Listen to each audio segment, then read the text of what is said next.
Common sense isn't gone. It just needs a comeback. Common Sense Superheroes with David and Greg.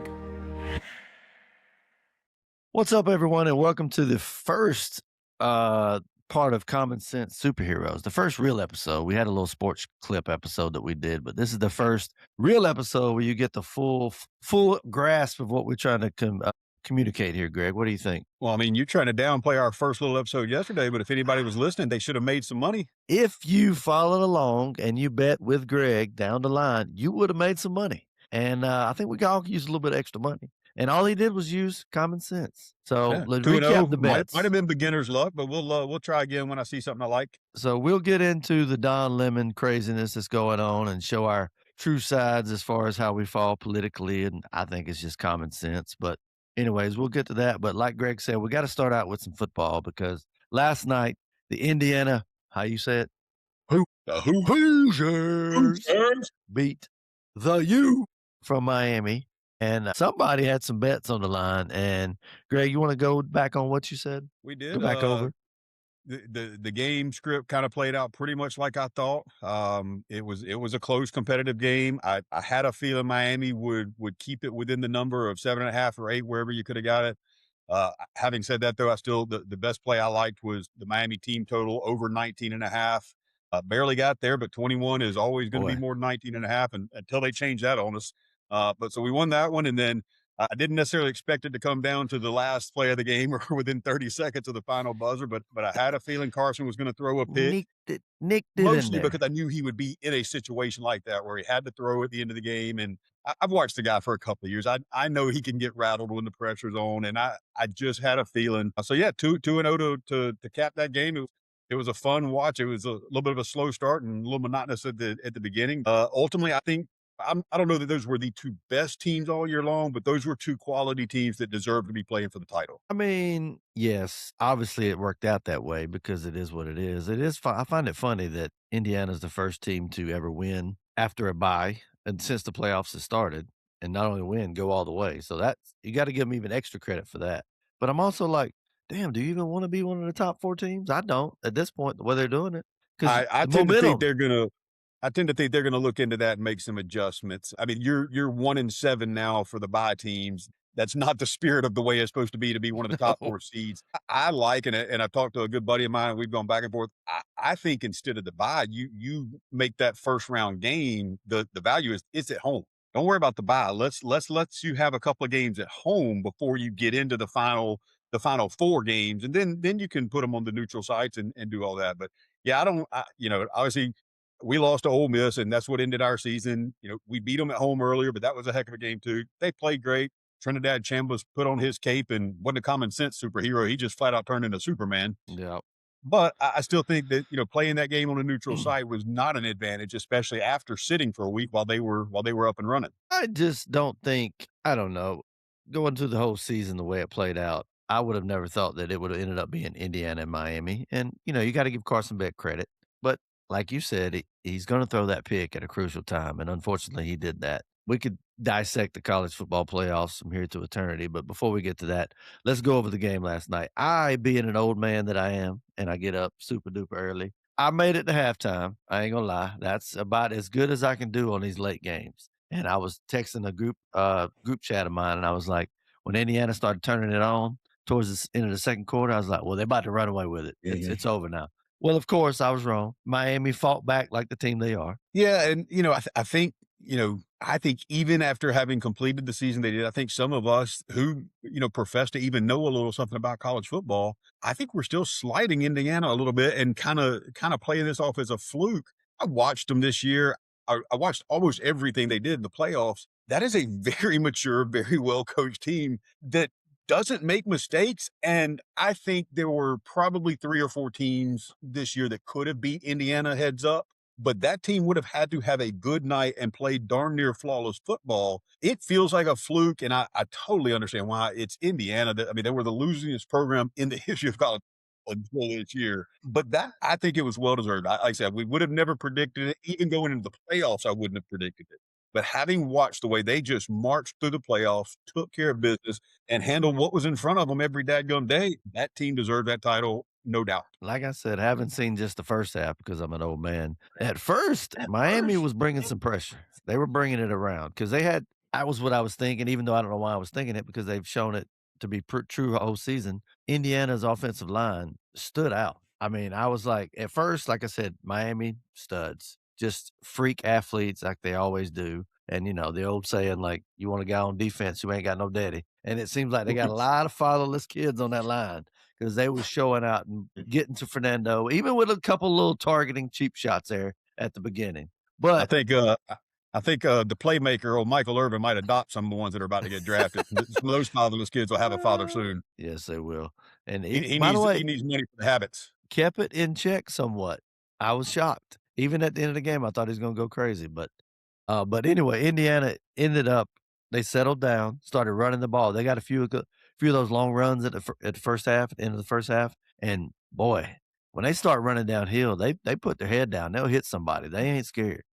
And It's not a complicated scheme.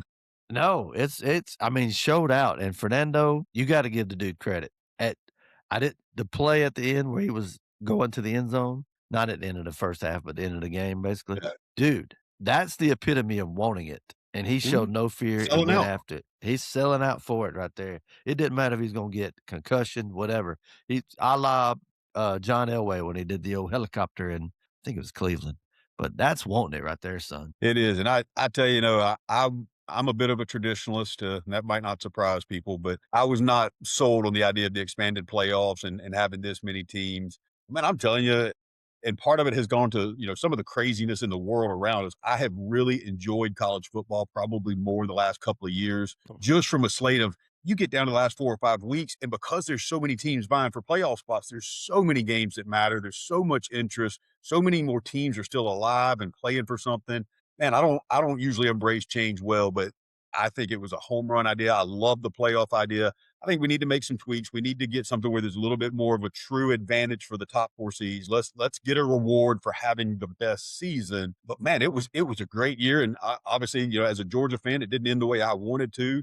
But I fell in love with this team. I fell in love watching them. We had a bunch of guys that are just easy to pull for, and in a day of the transfer portal and NIL and all that stuff, it's not near as much fun to keep up with during the off season as it used to be. But on a Saturday afternoon with the dogs on TV, maybe a drink in my hand, I can't wait for 8 more months to get it going again. It was hard for me to keep up with it when it was just old school recruiting and things like that. Now you gotta damn near have a PhD in recruiting and NIL and all that just to keep up with who's going where. I don't like I said, I was talking about the group chat that I'm on earlier with some guys in the neighborhood. There's guys on there that know what high schooler is getting recruited by this guy, where's he going, this and that. I'm like, damn, man, he's like middle school kids. I got a couple of them been like, "Hey, that boy in 8th grade, he's coming up. Kirby's already looking at him." I'm like, "What the I can't do that, but I appreciate the people that do." But the variety of teams that are stacked now, I love Mhm. it. You don't have to sit behind somebody at Alabama for 5 years. You can go Nope. play somewhere, and that guy can show out, and you have your Indianas, your teams that come up out of nowhere. That's to me, that's beneficial. As much as they say negative about some of the things going on, the beneficial part is anybody can beat anybody. It, Vanderbilt. it is, and just like anything else in our society, people are whining and complaining constantly. But you know what they're not doing? They're not turning it off. They're still watching it. No, they surely are not, and I love it too, and it used to, I would find a game on I'd probably stick SEC, a couple ACC games on a Saturday. I'm not gonna invest a full all my time to a football game if I don't have any investment or if they're not one of the top teams, but now you almost have to because you don't know Mhm. who's gonna pop up out of nowhere, you know? Hell, I might even stay up and watch Hawaii at some point. Last year, I watched a lot of Colorado games, and that didn't help out any, but that's just because of Dion. Well, David, we've talked about Indiana winning the national title, and obviously that was kind of an out of the blue surprise. But I have to admit, I think on 3 or 4 separate occasions this year, I uttered the phrase, "I think the good football team." I know, listen, they I were. think Vandy was actually a good football team, A gritty quarterback, I love, and and because he's named Diego, it's of course you love it. Diego, whatever the hell his name is, Diego Pavio. I was gonna say Sanchez, I was thinking MMA fighters, but Diego Pavio, which I did love watch the whole him and Theo Vaughn and his mom and all that. That was entertaining. He got a little big for his britches when he's out there talking trash on Indiana and all that, but But I did like it. Is he gonna go pro? Is he gonna be any good? Most likely not. But what do I know? I thought Johnny Manziel was gonna be the next coming of Steve Young. So what the hell do I know? It's hard to predict, my friend. Very hard. I could never. I mean, when it comes to drafting and things like that, talking, we'll probably get into the NFL later in the week. When it comes to drafting and things like that, I usually go for the flashy pick and things like that. And that rarely, if ever, works out. It's when you get those big old hogs in the middle that you don't even know about. Those are the ones that really make an impact. You had a couple, obviously, like Drake London and things, but for the most part, you just got to get some horses in there. That's it, brother. You got to build it from the inside out. Although, as my friend will also in my group chat will tell you that the Falcons drafted a lot of offensive linemen for a lot of years and sucked a lot of years. So I don't know. The Falcons have a unique ability to screw anything up. It's impressive. It's impressive. I feel like that's me. If you want to compare, like you're talking about gambling, how I gamble, even fantasy football and all that, they basically call me the Falcons of fantasy football because no matter, I picked, who did I get? I had Joe Burrow, got hurt immediately. Tua Tagovailoa hurt immediately. The running back for the Giants, it was hot all those for that little bit. Picked them up. As soon as I picked them up, what happened? Hurt. That dude almost lost Aaron his Rodgers foot. hurt. I can't. In fact, a lot of them will ask me my opinions or who I would pick in a gambling and then go the other way. And I think my buddy Jeff's made about $700 off of me, I think, if he's going the other way. So, well, next time I get a good feeling on a possible wager, I'm gonna get your input so I can factor that in before I release it for the followers. But yesterday, like we was pointing out, 4 for 4, baby. Mine's just straight up who wins. But if you're listening, if you're betting along with the Common Sense Superhero Podcast, you're winning. Is all I'm saying. No doubt. You're winning. So we're going to take a little break. We're going to come back and get into this whole mess of Don Lemon and things like that. We're more than just a sports show. We're going to talk politics. We're going to talk life in general.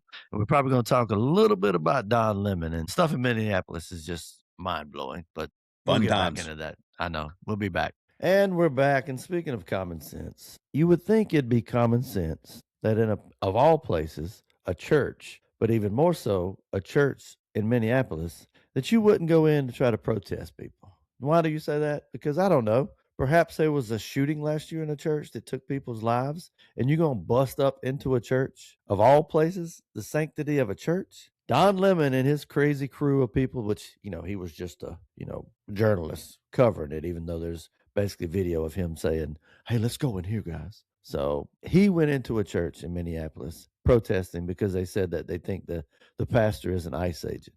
And I don't give a damn if he is. You do not go in a church like that, protesting in that nature. I mean, what do you think, Greg? That's how I feel. There's a lot of angles to approach this from.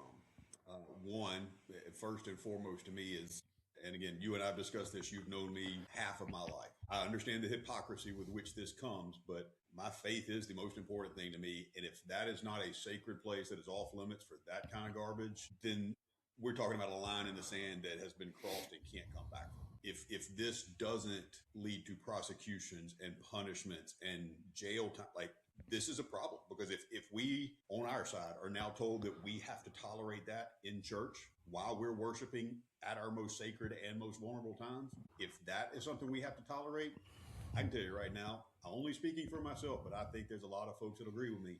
That is not a nation that we are going to live in. No, it's a rough one. And the irony of him possibly being charged with the KKK Act, which was, I think, which was founded, I think, by Ulysses S. Grant. That's how far that daggum thing goes back. So him possibly getting charged for that. Should he get charged with that? Perhaps, but somebody should be charged with something, because like you said, if you don't, that's just like, if whatever you are okay with, you basically approve of.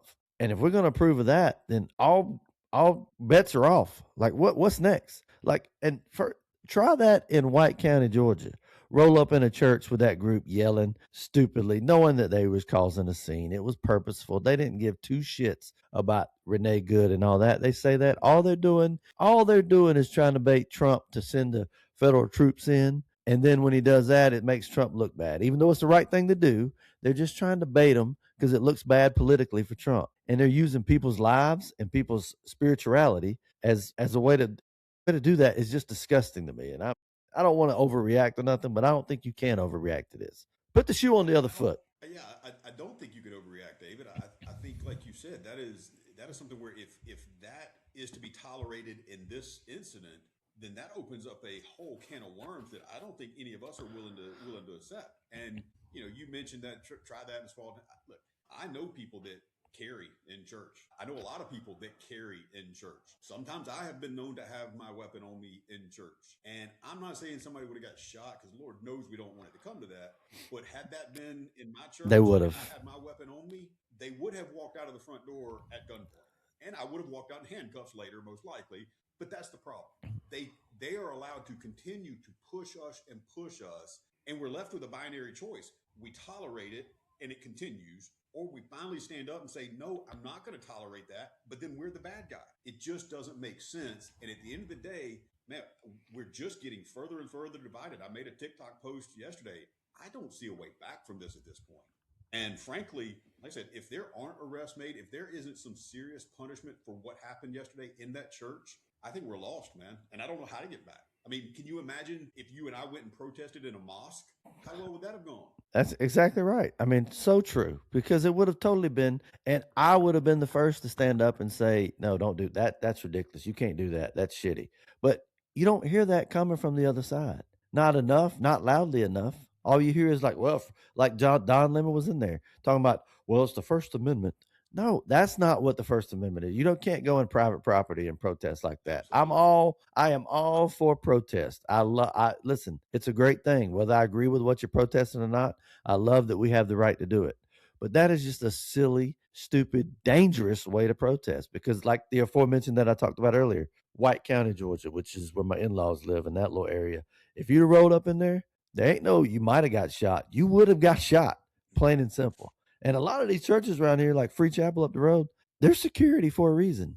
And this, you just proved why there's security for it. So don't give me this. They're just complaining because, they're claiming there's an attack on Christians. Well, prove me otherwise, because it sure does seem like it.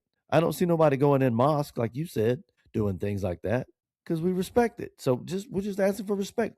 But again, they're just trying to bait Trump. And if I know Trump, he's going to bite on everything you put out in front of him. But in this case, it's not necessarily biting. You're leaving them no choice. When you're doing things like this, there is no choice, because if we do allow it, it's going to constantly get ramped up, and it's going to lead to even more carnage and chaos, which is exactly what the other side seems to want. And they talked about the deportations were bad under Obama and all that. They said, oh, look, he did it, and nobody even said a word. Yeah, because we all agreed that deportations was the thing to do with all those people. Well, nobody on the right side complained. We're willing to work with both sides. That same is not extended to the right side. There's a deeper part of that too, that the majority of the quote unquote deportations under Obama were classified as deportations, but those were folks that were either stopped at the border or detained shortly thereafter and sent back. That was not them ushered into our country freely, flown to whatever city they chose, given health care, given food, given cell phones, and then have local sanctuary cities tell them, we're going to protect you. And yeah, so now ICE has to go there. That's a little more challenging than just turning them around at the border. When you're having to go against local governments to enforce federal law, yeah, you might have a little skirmish every now and then. Yeah, well, like you said, at the time when Obama was doing it, which I hate to keep saying Obama because everybody says, oh, they always keep bringing up Obama. But he was the deporter in chief. But at the time he was doing it, you didn't have sanctuary cities. You had people working with them. You didn't have red states going against it just because it was somebody from the Democratic Party. Whereas in this instance, you have people going against it just because it's Donald Trump, not necessarily because it's Republican. But you have sanctuary cities that aren't willing to work with it. End it today. Mayor, I can't even remember his damn name. But anyways, open it up. Say, hey, come get everybody. You won't do that. You won't let them go in jails. You won't let them do those things. You may not remember this, but Obama even threw Bush under the bus and blamed him, saying it was Bush and all the corporate conservative types that wanted the cheap labor for their corporate taxpayers and their stockholders. None of us ever wanted that. I'm fine with some level of immigration, but at the end of the day, immigration without some sort of assimilation is just an invasion. And that's all this has been. They're just invading our country. And at the end of the day, if we're paying for stuff and they're getting stuff for free, that's a problem. I get very tired of being told you don't care about people. Those are good people. Okay. Yeah, there is great people that are here illegally. I understand that, but that does not make it right. And also Do I care about people? Do you care about the people that are actually trying to do the right thing and are going through the process and all that? Apparently you don't. You don't give a shit. You just let them pass. If we were in a lunch line and I'm sitting there waiting and people keep skipping and skipping, at some point I'm going to be like, well, damn this. And then not only that, the teacher comes up and says, hey, it's okay. They can skip. It's fine. Just let them go. No, the teacher should come up and be like, get your ass in the back of the line. But instead, I'm going to get tired and just be like, you know what? I'm getting my potato. I'm going to go up there and skip too. But that just brings more of this craziness that happens. More illegal immigration. It's a very simplistic approach, but at the end of the day, to a large degree, mercy to the evil is punishment to the good. Way to quote it. I love it. I don't know if it's a quote or a saying, but I freaking love it. And it just drives me crazy. But I hear over and over that dumbass that's yelling in those videos which I can't wait to figure out how to put clips in his videos, but talking about, you don't care about the Somali people. You don't care about that. Do you not care about the people trying to do the right thing? How many you got in your house? You want to yell at me about we don't care about them. How many are you taking care of? I'm paying my taxes at least. What are you doing about it? Other than sitting here yelling at church folks with little kids being scared in the front row. It's the dumbest shit I ever seen. Let me add a little bit of a common sense approach to this, since that's what we claim to be all about. I know. I'm a little hot. Sorry. If you just take a simplistic view of all this, the common sense look at all this, you can watch 95% of these videos. You got a left side and you got a right side. And if one side is absolutely going batshit crazy and insane and yelling and screaming and pitching a fit and wearing a dress and who knows what else, and the other side is calmly and collectively trying to stand their ground and state their position, the common sense says which side you want to be on. If you had your son or daughter, because I had a guy on Facebook try to make it personal with me about the Renee Good thing, which we'll get into that another day too. But if you had your son or daughter and they were the ones that were sitting there as an ICE agent trying to do the right thing lawfully, or he was the person on the other side yelling like a damn fool and the ICE agents all times of the day acting like a damn hooligan, what do you want your kid to do? You want your kid to be, which one do you want to be? You're like, oh, I don't want him to be deporting people. It's doing a job. It's a legal job. If you want to change the damn law, don't go out to Minneapolis to some guy who's doing his job. Go to the damn Washington, D.C. and try to change the law. You had 4 effing years to change the law under Joe Biden if you wanted to, but you didn't have to because they just opened the damn doors and let everybody in. But go change it the right way. What you're doing now makes me go hard in the paint. I actually have a sympathetic heart for people that try to come in and be illegal and, want to do better themselves. But when I see fools act like that, that makes me go even harder in the paint. I'm like, damn it, get them all out. And I don't really feel that way because there is some good. They're great family people, but there are some bad. Let's get rid of it, start over, bring in everybody the right way, and we'll have it done the right way. But what people don't take that to the what I think ultimately is the most important conclusion of all that is it has to be that way. And people aren't tying it together, but the pragmatic, the logical, just for sake of common sense existence, it has to be that way. We have to either enforce all of the laws and the rules or none of them. And it's really hard for those of us who are trying to abide by most of the laws to watch some of this and what's going on and what people are getting away with. And at that point, that's where you end up with anarchy. I mean, it's whether it's, half of the country supporting the other half who chooses not to work, half of the country supporting from an arms standpoint, a military, like at some point, if we're not all on the same team, let's just say we're not all on the same team. I mean, I don't want to make it as simple as like raising kids, but back to the old, what you allow, you approve of. If I allow my kid on the computer all day or on the screen all day, then apparently I'm approving it. If I allow people just to come in willy-nilly and there's no rules about it, then I approve of it. And damn it, I don't approve of it. I'm sorry. And it's not a hateful way to think about things. It's just simple facts. There's a reason all these people that are, all these, I say Hollywood types, but all these people that are quick to be like, oh, you got to open it up. Okay. How come you got a big ass gate in front of your house? Okay. What's the deal with that? That time that Abbott from Texas sent, I think it was only like 50 people to like Martha's Vineyard. And what did they do? Called it a damn emergency. State emergency for 50 people. I'm like, bro, there's 50 people at the 7-Eleven across the border in Texas at any given moment. You want to talk about, that's the hypocrisy of it all. And that's a key word I'm going to use over and over, the hypocrisy, because it is ridiculous. Because you're quick to talk about they're not hurting anybody. Yeah, because they ain't in your neighborhood. What about the people that it is hurting? Well, and that's the underlying point, all that is with that level of hypocrisy and with that just willingness to disregard facts, truth, and reality, how do you move forward? How do you talk through things when the other person says 2 + 2 = 3? And you just scratch your head and go, well, I can't work with that. I know. And like I said, if you want to care about people, care about the people that are trying to do it the right way. And I understand it takes a long time. It is very hard to become a citizen the natural way, the regular way, the right way, rather, should I say. But it's going to take even longer when we're having to worry about getting people out first. The old, like, if you got a leak in your house, should I just keep fixing my floor or should I go fix the leak and then fix my floor? It's kind of the same scenario here. And unfortunately, we got to fix that leak. And that leak is coming out of the border through Texas and I don't know where all they come from. Canada may have a few. But another thing, while I'm on this rant about Canada, which I wasn't, but I've heard so many times, you try to go to Canada, you got a DUI, you can't go through. They're very strict about who they let through to go to Canada. But they sure are quick with up there with Katy Perry and Trudeau telling us to just allow people in. Oh, again, the hypocrisy. You know what, Katy Perry? The concern is they're trying to get all cozy with China now. Oh, I know. That's what y'all still talk about the King Charles being in charge of. I don't want to hear it. But anyways, that is the first official episode of Common Sense Superheroes with David and Greg. I'll get the name right here sooner or later. Greg, what do you think, bud? Hopefully we shared something that maybe gained somebody a little unique perspective, something maybe they hadn't thought of before. Hopefully we didn't piss everybody off. Maybe 1 or 2 people actually enjoyed the commentary and think we're not total lunatics. Hope my kids never see any of this. Definitely.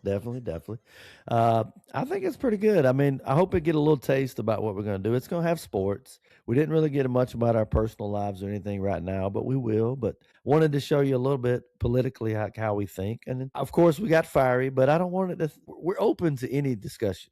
If you look on my Facebook, I love going back and forth with people, even if they're trying to make me look stupid. I'm fine with it. But we're going to try to be open about how we feel politically and look at it in a loving heart, but also just a firm heart. You know, God would smite you. I mean, he would. You go back to the Don Lemon thing. Don Lemon legitimately said yesterday, God does not judge. Don ain't reading the same Bible I'm reading. Yeah, I mean, take a look through the first little bit. You might think a little differently of it. I believe everything in the Bible is geared towards we are not supposed to judge because that is his role. He is the ultimate judge. I love it. But that's a little taste about what we're going to be doing. Hope you follow along. Please subscribe so you get notifications when we pop up. If you like it, send me or Greg a message on Facebook or Twitter or whatever you want to call it. X, I reckon. Let us know. Give us feedback. We're open to discussion. We'll talk about anything at this point.